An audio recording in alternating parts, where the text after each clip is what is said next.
Here we have an item in NetSuite, and on this item we have a number of different vendors, one of them which is marked as preferred.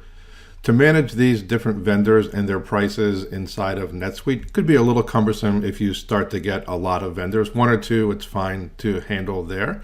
But there's an easier way to do that with CloudExtend Excel for NetSuite. So let's switch over to Excel. And I know the internal ID, this is just a quick way. There's other ways with the search, etc., to get the information, but I'm just going to go ahead and enter in the internal ID for that item and click on Refresh Records. And you can notice here that I'm bringing in the all the vendors, the purchase price, the preferred vendor, whether it's set to true or false, vendor codes, etc. So I can quickly just update these prices here. So let's just do something simple like this.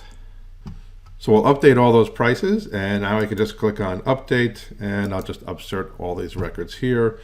And we should get a green indicator here letting us know that it's successful. And then I can flip back over to NetSuite and I can refresh this page. Come back to the vendors sublist, and then here you can see that all the pricing was changed directly in Excel, a lot faster than you really could do inside of NetSuite. Hope that helps.